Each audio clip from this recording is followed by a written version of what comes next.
Buenas tardes, esto es Master Yucatán, soy Guillermo Fournier y hoy tenemos una emisión más de este programa, de este espacio que nos otorga Radio Yucatán FM. Muchas gracias a todos quienes nos sintonizan a través de redes sociales y también, desde luego, por medio de la plataforma digital de Radio Yucatán FM, donde nos pueden escuchar por vía radiofónica. Hoy nos acompañan en la mesa dos integrantes de la Asociación Civil Master Yucatán. Tenemos a Ana Elena Costa. Ana Elena. Hola, soy Ana Elena Costa, estudio en la Mayab.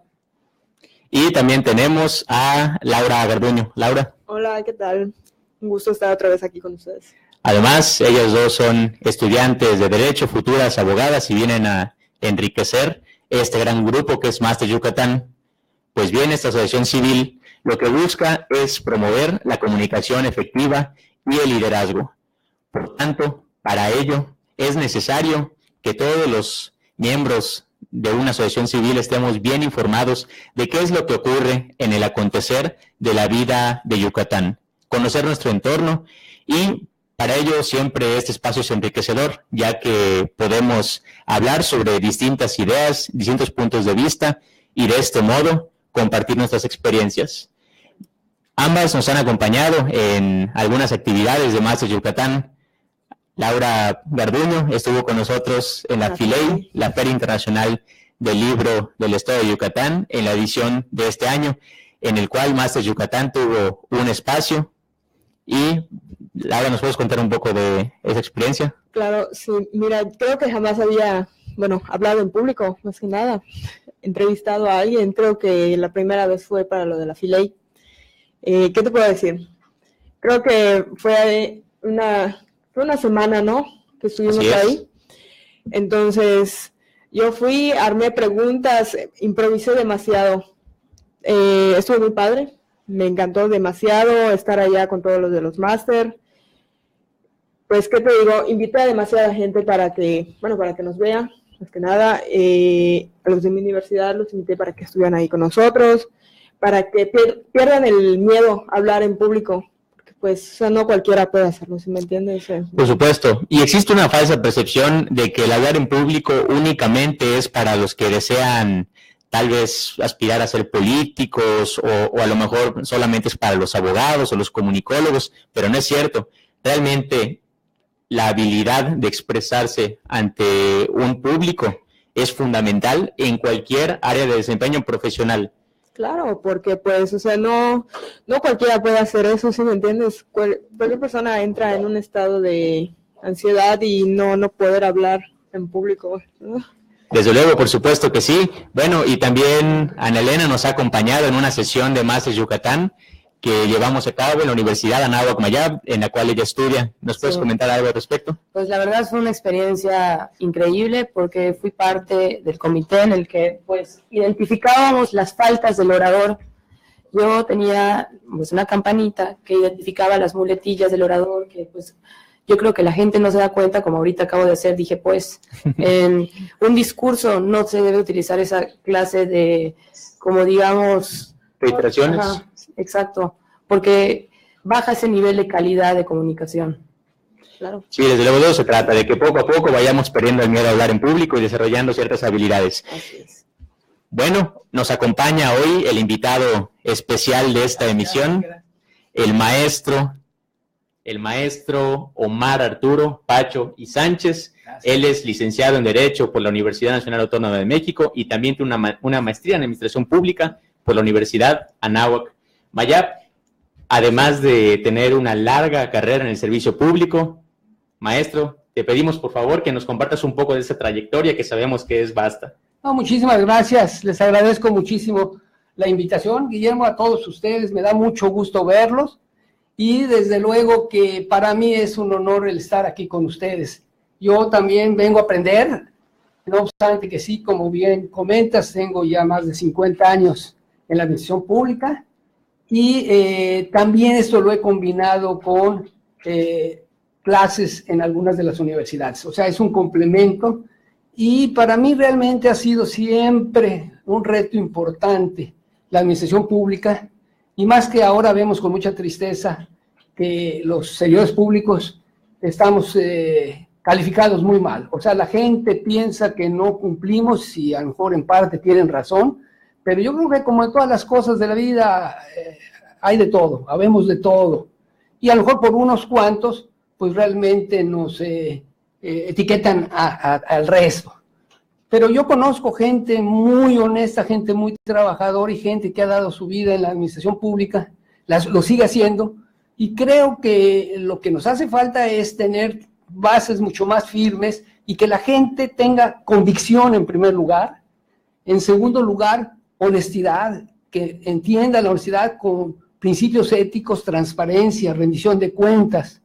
Yo creo que también tenemos que poner los servidores públicos al ser humano al centro de todas nuestras actuaciones. Creo que eso a veces se nos olvida, que nos debemos a los ciudadanos, a la gente, y que la debemos de tratar de la mejor forma. Bueno, brevemente yo les quiero comentar, yo inicié mi actividad en Cuernavaca, Morelos, yo ahí estudié los 2 primeros años de la carrera, y estando en el segundo año de la carrera, me invitaron a trabajar en el gobierno del estado de Morelos, en la tesorería, como notificador de impuestos. A los 6 meses tuve la oportunidad de que me ascendieran a la jefatura del departamento de rezagos y ejecución.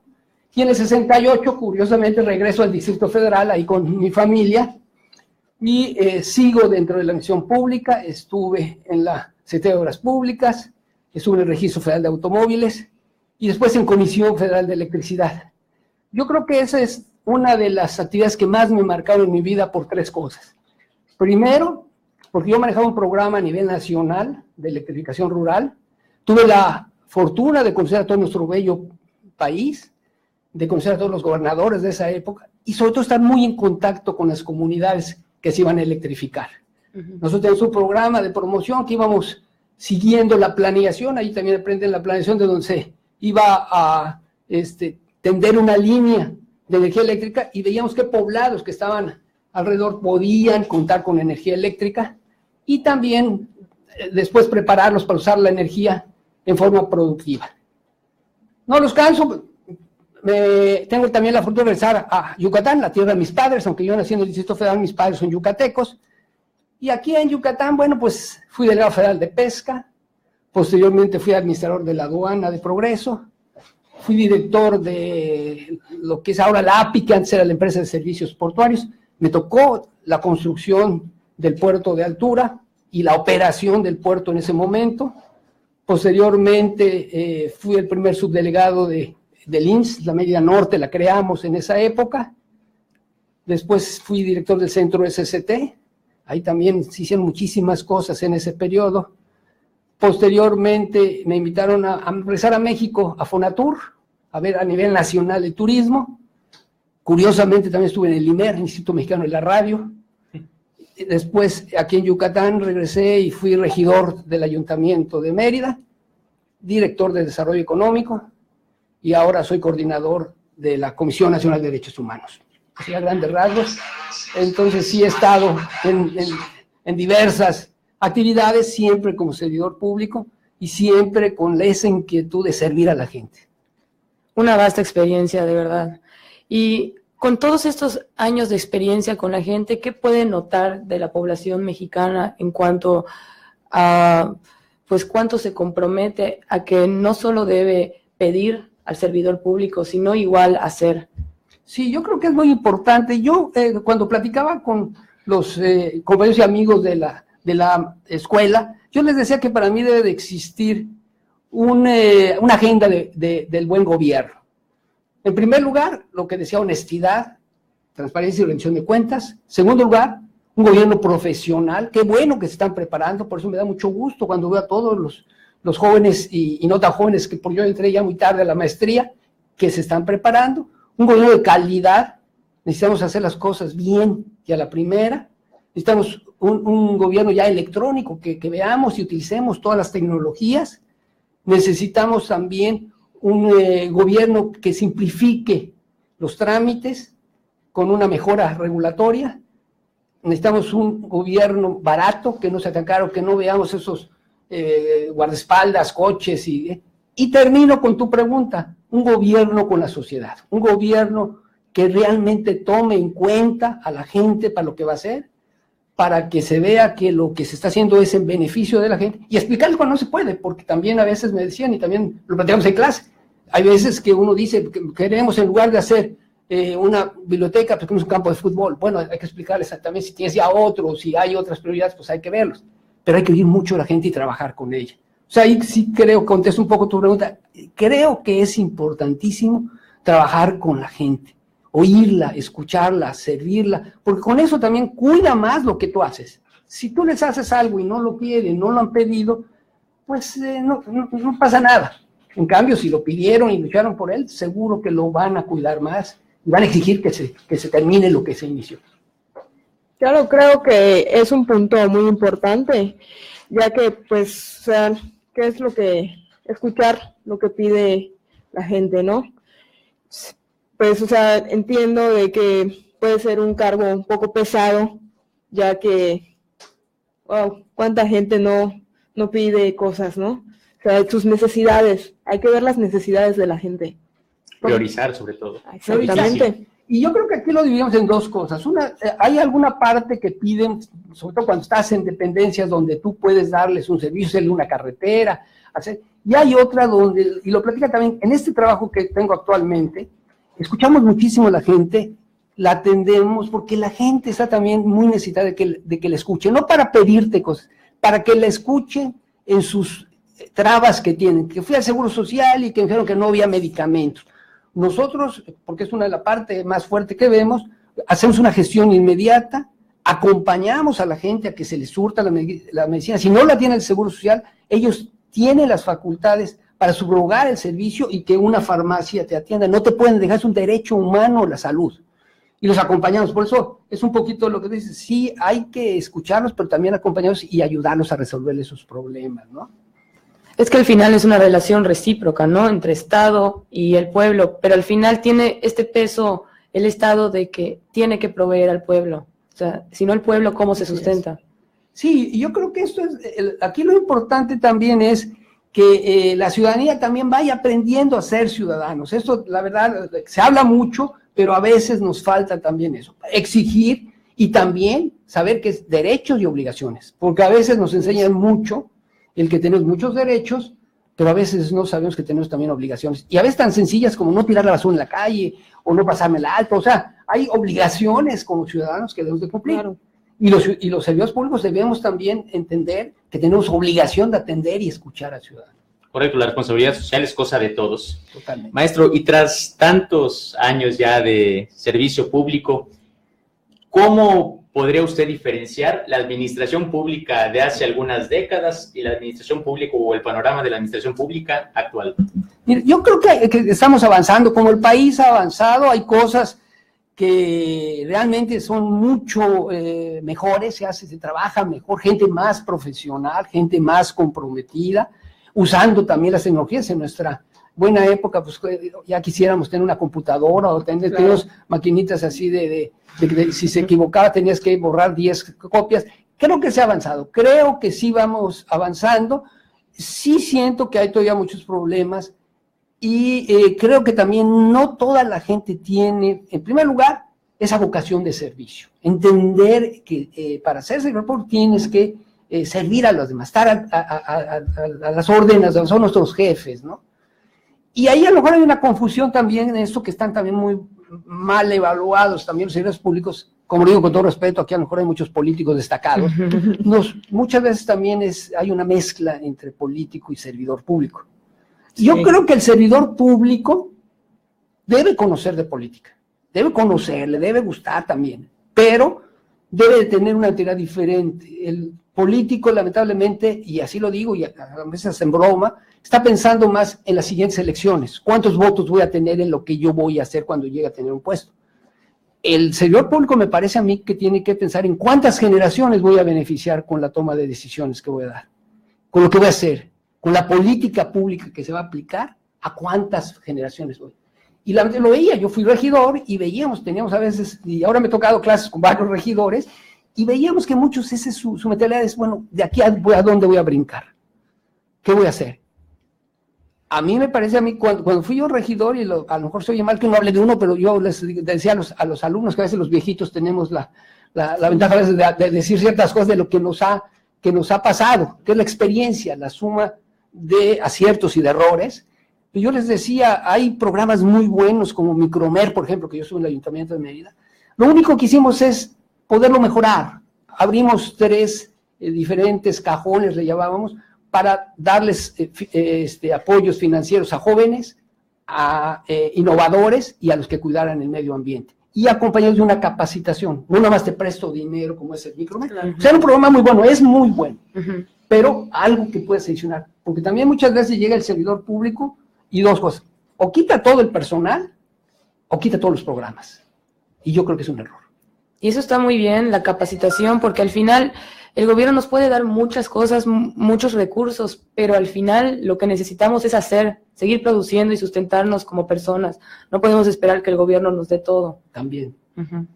Maestro, y hablando de este tema, ¿qué tan importante es que un servidor público, además desde luego de su carrera en la que va sumando experiencia, se profesionalice también tomando, por ejemplo, posgrados y se vaya capacitando?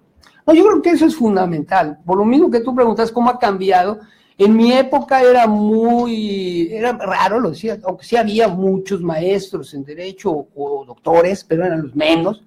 Era más, se usaban mucho las especialidades, las especializaciones. Yo tengo la especialidad en comercio exterior y en impuestos, era lo que... Pero siempre también, esto es lo que podemos decir académicamente puede uno presentar, pero tomé muchísimos cursos y los sigo tomando, ¿no? Nos tenemos que preparar todos los días. Yo creo que eso es importante y aquí voy a hacer también a lo mejor una sugerencia. Yo creo que también se debe de tomar muy en serio el servicio civil y el servicio profesional de carrera. O sea, que hay los operadores, los que conocen, los que saben, que se les debe de dejar con un examen que se le haga cada determinado tiempo para que se vea si está actualizado o no, contestando un poquito lo que dices. Y a lo mejor los puestos directivos, los más políticos, esos que se cambien, que sí exista. Eso es un estilo francés. Francia sí lo tiene y les funciona muy bien. Porque a veces llegan algunos funcionarios o servidores públicos y dan de baja hasta el que hace la limpieza, y echa atrás muchísima experiencia y muchísimo gasto, como bien decías, que el gobierno ha hecho, ¿no? Sí, por supuesto. Y también hay que tomar en cuenta que es indispensable para un servidor público el tener habilidades de liderazgo también. No solamente habilidades técnicas, sino también habilidades blandas, como lo son la expresión oral, que comentamos en esta asociación civil, el liderazgo y algunas otras cualidades. Totalmente de acuerdo. Efectivamente, el liderazgo es básico, es fundamental. Y eso es también algo que seguramente ustedes aprenden. Muchas veces el ejemplo de un buen líder es más importante que muchas palabras. Si tú ves a un líder que es honesto, que es puntual, que cumple con su trabajo en donde esté, porque eso también es muy importante. Si eres maestro, que seas buen maestro. Si eres servidor, que seas buen servidor. Si eres, estás en una asociación vecinal, que seas tú, que participes en esto. Yo creo que eso es importante. Y lo que tú comentas, creo que sí se necesita también ese liderazgo y trabajar en equipo. Acuérdense que era parte de lo que veíamos en la escuela, hay que trabajar en equipo, ya el ser un ser individual y que hacer todo, creo que ya no es el momento. Y al final es ser un ejemplo, ¿no? Porque al final, usted siendo, por ejemplo, como usted fue un servidor público, ayudando a la gente, tratando de que mejore su vida, pues tiene que darle ese ejemplo que es lo que debe aspirar la persona, ¿no? Yo creo que eso todo en cuestión de ética, ¿no? Yo creo que eso es también muy importante y esto inclusive pues trasciende también en tu familia. A mí alguien me decía, yo tengo 2 hijos, ninguno de los 2 es servidor público. Los 2 tienen diferentes actividades. En cambio, yo sí siento, por eso decía que la vocación, que a mí sí, mi padre fue servidor público muchos años, fue director de funcionarios conciliadores, pero a mí sí la vocación me vino por allá y la vas perfeccionando, te vas profesionalizando, vas sintiendo y vas viendo las carencias que hay en el país. Por eso yo les decía que ese trabajo de Comisión Federal de Electricidad, pues pude tener un panorama de todo nuestro país, desde las grandes bellezas que tiene, la riqueza que hay, su gente tan buena que hay, y los problemas que hay también de esa diferencia tan grande que hay del que mucho tiene y el que no tiene nada. Todo eso creo que nos sirve para irte formando, ¿no? Sí, yo creo que más que nada o sea, en parte de esto es no tener el egoísmo, porque ¿cómo es que vemos a un político, servidores públicos como personas egoístas? Entiendo de que no todos son así. O sea, sí hay gente que tiene esa malicia, el egoísmo, ¿no? De ser así con la sociedad o con lo que pide la gente. Pero yo creo que es un punto importante, ya que, pues, ¿de dónde nace, no? Creo que viene de la educación, de la familia. Sí. Bueno, tocas el punto también básico que nosotros lo hemos tratado mucho. Yo creo que el cambio en este país se debe dar a partir de una buena educación. Claro. Y tenemos aquí maestros, maestras que saben que la educación de calidad es la educación, es lo que nos puede permitir como país cambiar. Pero yo sí creo que la educación debe ser compartida, porque somos muy dados en decir que te eduquen en la escuela y en la familia no meto las manos. Yo creo que te educa en tu casa y te enseñan en la escuela, ¿no? Y entonces sí tienes que conjuntar las dos cosas para ser un mejor ciudadano y para hacer mejor las cosas, ¿no? Y yo creo que como servidor público le debe servir mucho, y sobre todo a aprender a aproximarse a la gente y escucharla, ser docente, o sea, dar la cátedra en sí, porque también pues entras a fondo en el tema, lo entiendes completamente. Sí, mira, yo ahí, y respeto mucho, hay maestros magníficos que toda su vida, por ejemplo, han litigado, conocen mucho de litigio, y a lo mejor no manejan mucho la pedagogía, o al revés, hay gente muy estudiosa que en su vida se ha parado en un tribunal, y también son buenos, o sea, tienes, a lo mejor una mezcla de las dos cosas, a lo mejor puede estar un poco mejor, ¿no? El que tengas la práctica, y que estudies, que te pongas al día. Yo por eso las clases son para aprender. Yo aprendo muchísimo de los jóvenes, aprendo mucho de la gente cuando voy a las clases, y lo platicaba, a veces termina una a la semana bastante traqueteado ya a estas edades, y dar clases los viernes de 5 a 10 de la noche y los sábados de 8 a 2, bueno, a mí algunos me decían, y lo digo con toda confianza, a veces a mis hijos, papá, tú te estás dedicado a cuidar a los nietos y a pasear y a otras cosas, pero digo, si tienes la vocación y le gusta y lo haces con gusto, y tengo salud y todavía Dios permita que puedas transmitir algo, claro, pues qué bueno, ¿no? Además, nuestro invitado es un excelente catedrático, incluso ha sido reconocido ahí con algunos, ha obtenido reconocimientos como el catedrático mejor calificado allí en un par de universidades. Gracias, bueno, esto creo que de veras que eso no lo busca, uno no da las clases por eso, pero es muy satisfactorio cuando dicen, bueno, no soy tan malo, creo que, y platicábamos de cuando se iniciaban las evaluaciones de los maestros de este problema que ha habido, este cambio estructural que lo vimos en clase, que para mí es el más importante, decían, ¿cómo hay maestros que no se resisten a la evaluación? La evaluación bien manejada es una herramienta para que tú mejores también. Yo les decía, si en la evaluación también te ponen cómo es la presentación de tu clase, cómo es el material de apoyo, cómo es la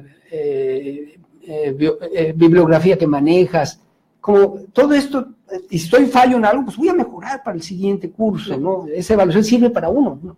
Y es totalmente lo que creo que debería hacer con el servidor público para mejorar en la siguiente etapa. Una evaluación al menos como a la mitad pues, del periodo, o en algún punto no cree que debería ser. Totalmente. No, ahora ya tenemos, ahorita que también de los cambios que ha habido, ya hay muchas formas de evaluarte cualitativamente y cuantitativamente. A veces es muy fácil, por ejemplo, cuántos metros de carretera hiciste, cuántas casas, pues eso es una evaluación o es hacer ver cómo estás trabajando. Pero la que es un poquito más difícil es la que es un poquito más subjetiva, ¿no? De cómo me atendieron, por ejemplo, el Seguro Social, cómo me atendieron la recepcionista. Pues a veces también hay encuestas y dices, bueno, ¿cómo te atendieron? Y sí sirve, yo estoy de acuerdo, y tenemos que estar sujetos a evaluación. Y en la administración pública se está utilizando mucho eso, ¿no?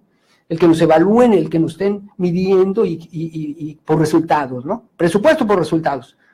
¿Cuánto te voy a dar? ¿Y qué resultados tienes? ¿Cómo lo vas a aplicar? ¿Y qué efecto positivo tuvo. Positivo. Maestro, y en la encomienda que actualmente encabeza como delegado regional de la CNDH, ¿qué nos puede contar al respecto? Bueno, miren, aquí platico dos cosas. ¿Cómo es la vida? ¿Cómo da vuelta? Yo hice mi tesis profesional en la UNAM sobre la Declaración Universal de los Derechos Humanos y la OIT, o sea, la Organización Internacional del Trabajo. Y después de 50 años me encuentro la posibilidad de que el presidente de la comisión, al platicar, no lo conocía, le llamó la atención y me invita a trabajar aquí en la comisión. Y para mí ha sido gratísimo porque siempre me he preocupado por realmente escuchar a la gente y cómo ayudarla. Y mi tesis trataba dos cosas, de eso que hablaba de los derechos humanos y la OIT, del trabajo de las mujeres y de los niños, que ahora está también como dice, me preocupaba mucho el ver cómo había muchas mujeres que te daban de baja porque estás embarazada o porque no presentabas un certificado médico, y a los niños que en lugar de ir a la escuela los tenían trabajando y en lugares insalubres. Esa es una inquietud que hasta después de 8 años, en muchos casos digo, pues seguimos parecido, no hemos mejorado gran cosa. Hay otras donde sí se ha avanzado. Y este trabajo, da la gran satisfacción de que ayudas mucho a la gente. No vas escuchándola, que creo que eso es importante, sino también con eso que les decía. Nosotros tenemos dos sistemas. Uno es una queja formal y otro es lo que le llamamos nosotros, es una gestión. La mayoría de los asuntos lo resolvemos con una gestión. Eso que les decía del Seguro Social es nuestro principal cliente, o el ISSSTE. No es que sean, pues hay de buenos y malos, pero sí, cuando uno está enfermo, cuando uno la salud te está afectando, pues se preocupa mucho él y su familia. Entonces tienes que escucharlos y tienes que decirles a los médicos que les expliquen, que les digan cuál es el problema que tienen. Entonces es muy satisfactorio. Esto es muy desgastante porque nosotros estamos las 24 horas del día al pendiente de lo que pueda pasar, ¿no? Maestro, y desde la perspectiva de su cargo, ¿qué tanto hace falta para que se implemente verdaderamente este nuevo paradigma de los derechos humanos en el sistema jurídico mexicano? Sí, es muy buena pregunta. Yo creo que conforme vayamos también avanzando, la cultura del respeto a los derechos humanos, de tener al ser humano como el centro de todo lo que hacemos, yo creo que cada día, como los países muy avanzados en esto, cada día estas comisiones deben ser más pequeñas. Sí tener un marco legal adecuado, pero sobre todo que todos estemos conscientes en que debemos respetar al ser humano. No discriminarlo, no hacerle bullying, o sea, muchas cosas que debemos aprender, no discriminar por ninguna razón. Es un poquito, y lo comparo con el medio ambiente. Mientras más vayamos aprendiendo de cuidar el medio ambiente y cada día estemos, como lo vemos ya ahora mucho con los niños, pues cada día va a ser más, no va a ser tan necesario tener un aparato tan grande para poder cuidar eso. Y me atrevería a decir que a lo mejor hasta con la democracia que es tan cara en nuestro país, y es otro tema, ¿verdad? Pero también creo que eso es cultura y educación, como platicamos. Es un punto interesante. Hay veces que la ley prevé cuando hay un sector de la población que es vulnerable. La ley busca contrarrestar de alguna manera esta vulnerabilidad de tal manera que pueda haber un ambiente de mayor equidad. Y hay muchos ejemplos de esto. Ana. Como la ley de paridad de género en el ámbito electoral, ¿usted qué opina sobre esta medida que se hizo para que las mujeres lleguen a este rango al mismo nivel que con los hombres? Yo creo que es muy bueno. Yo creo que digo, vamos avanzando en poner la pista pareja para todos. Yo les platicaba en clase que también el que me dirigió mi tesis fue el maestro Troy Urbina, muy conocido en materia de laboral, y él decía que el derecho del trabajo y el derecho agrario debe ser un derecho privilegiado. En esa época, estoy hablando hace 50 años, y así se hizo. Sí había una protección mayor porque eran grupos vulnerables. Como no puedes tú comparar en una carrera, si tú pones a una persona con una discapacidad, no la puedes poner al mismo nivel de la carrera que van a arrancar de uno que está bien. Tú le tienes que dar la oportunidad de a lo mejor estar en otro lugar para que vayan parejos en ese rubro. Yo creo que es bueno, que se está avanzando, y va a llegar el momento de que a lo mejor va a pasar lo que dijo Margaret Thatcher. Ella dijo, el día que la mujer tenga las mismas facilidades que el hombre, a partir de ese momento la mujer es superior al hombre. Eso lo dijo ella, no lo digo yo, lo dijo hace mucho tiempo. Pero es que hay una falsa concepción de que esta ley de paridad de género es como que están poniendo a la mujer en un sector más privilegiado, pero yo creo que la gente no se da cuenta del contexto histórico de la mujer a lo largo, pues, de los cargos de administración pública. Sí, totalmente. Yo por eso creo que se está haciendo algo que a lo mejor se debió haber hecho hace mucho. Acuérdense también cuánto tardó en que la mujer tuviera derecho al voto. Y mucha gente decía, ¿cómo les dan la oportunidad? Lo mismo ahorita hay gente que sí se resiste, que dice que a lo mejor no debía hacer eso. Pero bueno, yo estoy totalmente de acuerdo. Yo creo, y ¿saben qué? Esto también va a ser muy rápido que van a estar, mis alumnas, y lo digo aquí con todo respeto, generalmente son más estudiosos que los hombres. Normalmente tienen mejores calificaciones. Yo tengo mejores alumnas en los 25 años que tengo de dar clases que alumnos. Es interesante, es que pues al final sí hay una diferencia psicológica entre el hombre y la mujer. O sea, puede ser que nosotras somos más dedicadas en alguna cuestión, digamos, escolar, pero sí es una buena medida. Maestro, ya hace rato tocaba el tema del medio ambiente. Es una problemática que hace algunas décadas atrás realmente no se consideraba porque no era un problema como tal latente. Y ahora pues ya tenemos el concepto de derecho ambiental y políticas públicas que intentan contrarrestar justamente este daño que ya le ha hecho la humanidad al ambiente. Ahora bien, ¿qué tan difícil es que al momento de llevar a cabo un proyecto de gobierno se pueda al mismo tiempo tomar en cuenta el desarrollo sustentable y el entorno ecológico?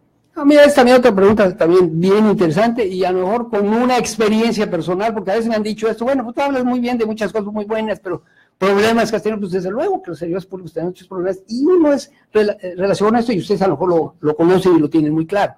Cuando se planeó y se hizo el paso a desnivel muy pequeño de la dirección a Chelem, si uno va hacia Progreso y hay un paso a desnivel a Chelem, cuando se hizo el proyecto se había puesto 4 pasos de agua.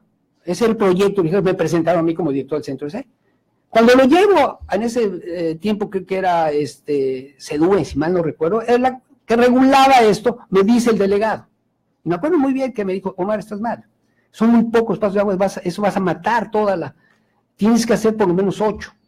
Pero hoy nos va a costar más, y fui con el secretario, lo convencí, me dice, 8, no, vamos a hacer 12, vamos a hacer más pasos de agua. Y se hizo. Lo fue a ver y ahorita van ustedes, yo se los platico, si ustedes van a Progreso y ven ese paso en los dos lados, van a ver qué verde está y cuánta vegetación. La gente a veces no sabe que hicieron muchos pasos de agua y se limpió porque me autorizó, el secretario era un yucateco distinguido, entonces me autorizó que se limpiara también esa zona, que se sacamos botellas, hasta una bicicleta, andaban buscando al ciclista a ver si no estaba por allá, porque limpiaron todo eso. Y cuando fue la inauguración, había muchas aves. Y me decían, el secretario me decía, oye, ¿lo pusiste esto ayer? ¿O qué? No, le digo, es en forma natural. Cuando tú limpias esto, cuando corre el agua, pues hay hay alimento para las... Entonces, sí se puede. Yo digo, se puede mitigar. O sea, tú antes las cartelas les valía gorro si rompías el paso del agua. Entonces sí se puede, sí tienes que conocer, y por eso hay especialistas que te dicen cómo puedes hacer una obra sin afectar al medio ambiente, o por lo menos cómo mitigar o cómo compensar lo que tú vas a dañar, ¿no? Sí, bueno, y de hecho creo que con el paso del tiempo, todo lo que ha sido medio ambiente ahora tiras tu basura y enseguida, ¿no? O sea, ha pasado, bueno, tenemos que estarnos actualizando, como se dice, en todo nos tenemos que estar actualizando. Sí. Y pues si se trata de medio ambiente, con todas las cosas que han pasado, creo que es un punto muy importante. O sea, no es solo es medio ambiente y ya estuvo. Eso es algo que se tiene que tener siempre en mente. Generar conciencia, por supuesto. Sí, es un poquito lo que decíamos, todo ese cambio de respeto a derechos humanos, de medio ambiente, es una educación, es nosotros mismos con nuestros hijos, porque también nos pasa mucho como ciudadanos. Claro. A veces vemos al vecino tirar la basura, y eso es un cochino, ¿no? Y ves a tu hijo o a tu nieto y no le dices nada. Tú tienes que enseñar a tu nieto y a tu hijo, decirle, ponlo en un lugar, tienes que enseñarlo con ese ejemplo, o tú levantar y llevarlo.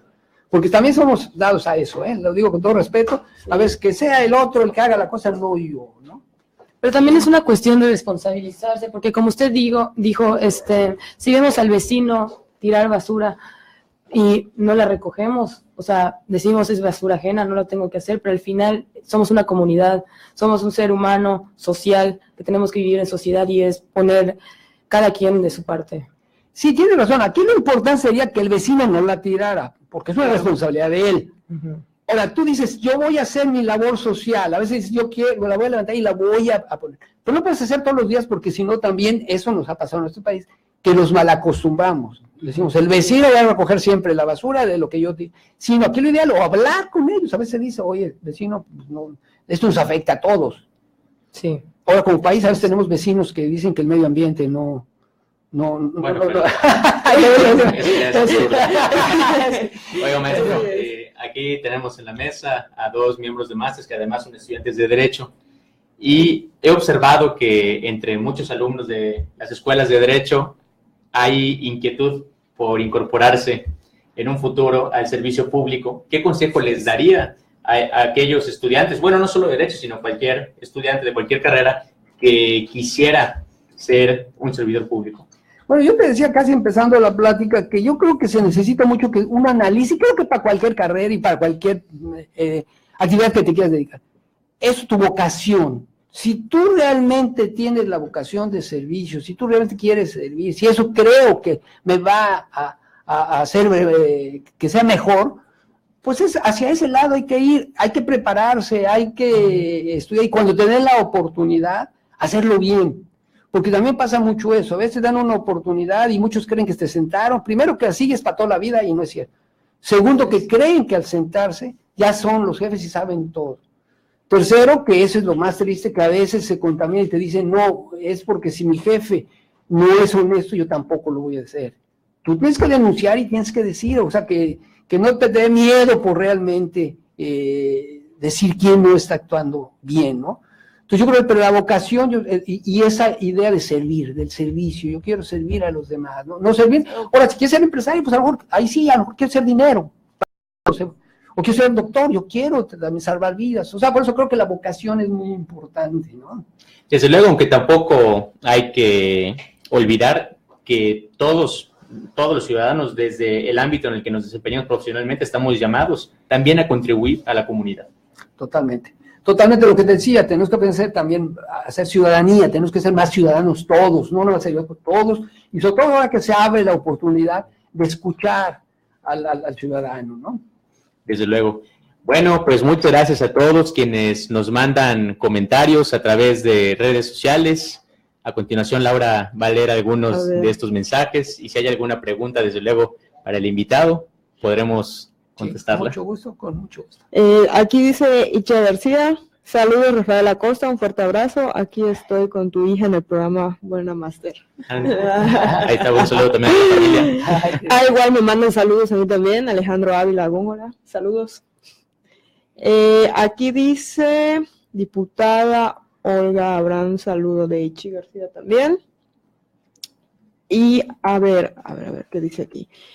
De Elizabeth Margarita Carrillo Beltrán. Maestro Omar, ¿cómo ve que el gobierno de Trump se ha negado a suscribir tratados internacionales con el...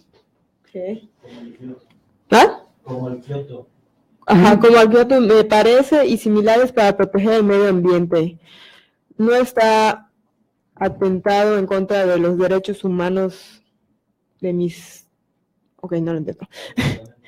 En el planeta. Está muy rara la pregunta. Sí, se refiere a la negación. Estados Unidos se salió del protocolo de Kioto que habla de materias ecológicas. Es correcto, es algo de lo que, sin saber yo de la pregunta, es algo que les decía. Yo cuando me refería a mi vecino como país, es que hay dirigentes que dicen que no es cierto eso, y lo dice así, que es un cuento chino. Y estamos viendo, y creo que los hechos le están demostrando que no es cierto, que estaba equivocado y que está equivocado. Cada día son más fuertes los huracanes, las zonas de sequía, los incendios. Esto es, y científicamente está probado, no es que lo digamos nosotros. Yo creo que esto, lamentablemente también hay veces que los países escogemos a nuestros dirigentes, a lo mejor no los mejores, ¿no? Eso también nos pasa como humanos y como gente que a veces no sabemos, nos venden las cosas de otra forma, ¿no? Sí, desde luego. Protocolo de París es el que habla de materia. Sí, es el Acuerdo de Colón. Correcto. Acuerdo de París. El Acuerdo de París, exactamente.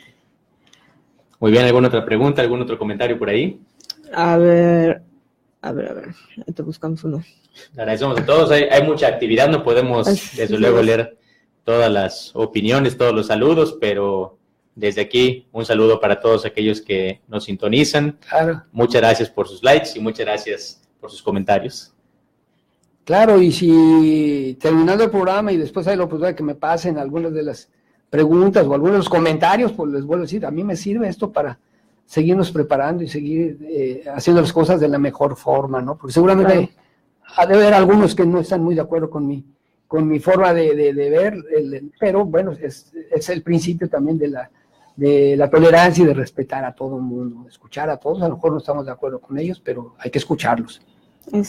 Sí, sobre todo el encuentro de opiniones siempre es un ejercicio muy, muy productivo, sobre todo nosotros que somos parte de una asociación civil que busca precisamente el promover la comunicación efectiva y el liderazgo. Sabemos que para ser buenos líderes y buenos comunicadores tenemos que estar bien informados, tenemos que conocer lo que pasa en Yucatán, en México y en el mundo. No, yo los felicito, eso me da mucho gusto ver a los jóvenes con este empuje, con este deseo de prepararse, de salir adelante. Pues el cambio ahí está dado, ahí con ustedes, no decimos el futuro, ya ustedes están en esto, ¿no? Oiga, maestro, ¿y no tiene por ahí alguna anécdota que le haya marcado particularmente en todos esos años de carrera? No sé, alguna relacionada tal vez con el puerto de Altura, sus inicios. Sí, no, claro, con mucho gusto, hay muchos, pero ahorita que tocas esto, sí, este proyecto del puerto de Altura, usted lo sabe, bueno, ustedes estaban muy chicos, a lo mejor fue muy cuestionado, había la idea de que no se iba a terminar, por eso se llamaba, que iba a ser, se empezó por los dos frentes a construir, esto Cervera lo empujó muchísimo, y se le llamaba Isla Cervera, porque se empezó a rellenar una parte del agua, de todo el agua, y la continuación del viaducto que había de 2 kilómetros. Yo en esa época era el administrador de la aduana, que es un trabajo muy difícil por todo lo que conlleva la responsabilidad que no sabes ni lo estás firmando y tiene que ser muy, muy duro para que no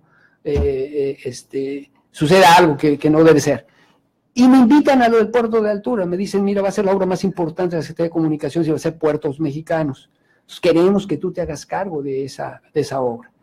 Y estuvimos inclusive trabajando 2 años casi paralelo a recibir barcos, nunca se frenó el movimiento de los barcos del puerto con la construcción del puerto de Altura.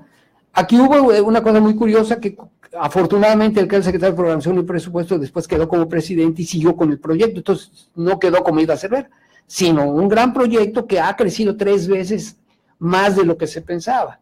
Realmente el tiempo ha dado la razón a este visionario y a lo que se hizo en ese momento, a los que estuvimos allá.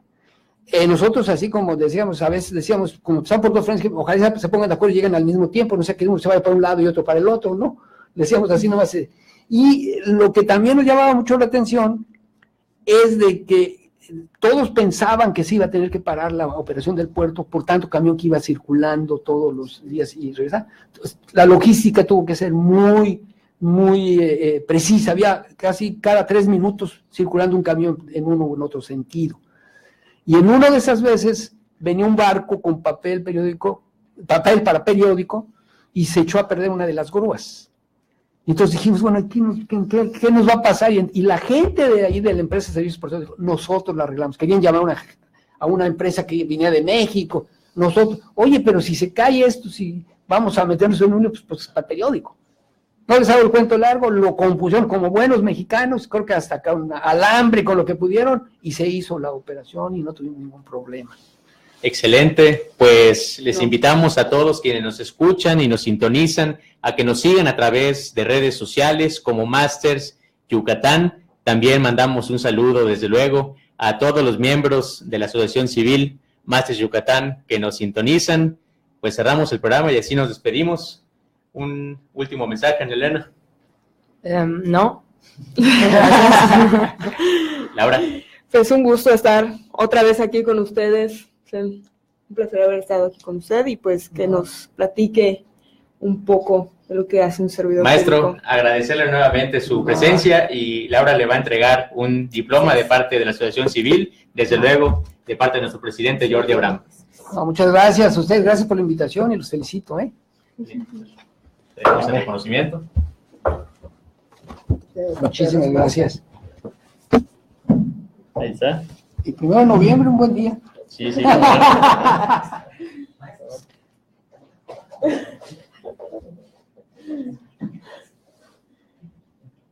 Listo. Gracias, muy amables.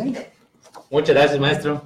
Gracias a ustedes, gracias, un gusto y ojalá y no se olviden de uno y otro día. Claro que no. Me pueden volver a invitar y les prometo llegar a tiempo como han perdido. Así muy interesante, la verdad. ¿Qué clases da ahorita en la Maya? Bueno, acabamos de terminar la semana pasada el régimen jurídico de la administración pública. Me han invitado a dar ética, transparencia y rendición de cuentas, y el que más seguido me invitan es uno que se llama Gobierno Federal, Estatal y Municipal. Y ahí he tenido alumnas estrellas allá como líder.